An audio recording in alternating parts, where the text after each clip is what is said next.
Hey, this is Coach Dillon here. I'm just here to talk to you today about a couple tips on how to improve our front rack positioning. So, to notice both in the performance and the fitness side of the programming, we've been doing a lot of work in this front rack position, either with our kettlebells on the outside of our wrists or for our performance groups, a lot of front squatting and push pressing and strict pressing overhead. So, in order to get into this proper front rack position, we have to address a couple of issues here. So first of all, you'll notice a lot of us will have tight wrists, or you'll feel some slight pain in your wrists, and a lot of this can be contributed to tightness here in the muscles and fascia of our forearms. So one of the best ways to start opening that up, if you're starting to feel any of that pain, is during my warm-ups here, before I start the lift, I'm going to place the palm of my hand flat on the ground, middle finger facing directly behind us. I'm going to gently ease back into that stretch, locking my elbow out, pressing my palm, the heel of my palm straight into the floor, okay?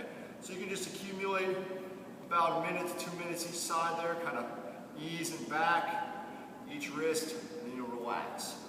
Next thing we want to look at is being able to open up that chest. So we want some of that thoracic extension. So if I was here in my front rack, I want to feel like I can open my shoulders nice and back while maintaining a tight core, okay? So we don't want to get compromised here.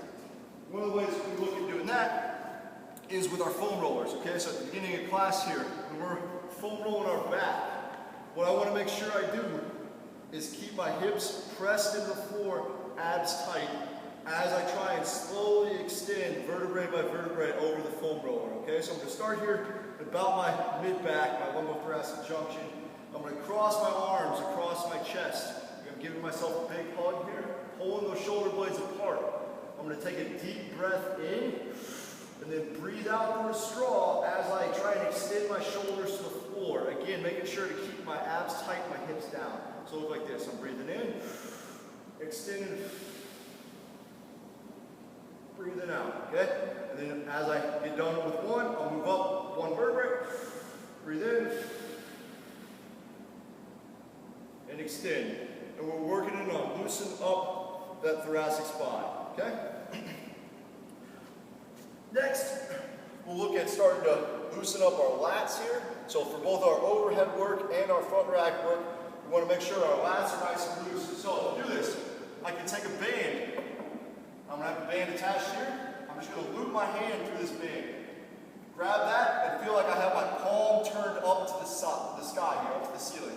I'm going to drop back into a lunge and then feel like I'm sinking my hips back, stretching through my lat. Okay, so this can be done from this lunge position. You can also do it from this standing position, kind of sinking back into that lat, trying to stretch that out. Again, accumulate about 2 minutes each arm.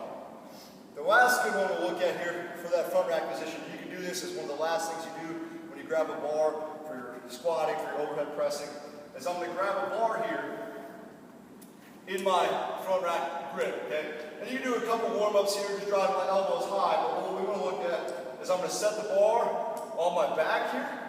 I'm going to feel like I pull my shoulder blades apart and drive my elbows up, keeping my abs tight and down.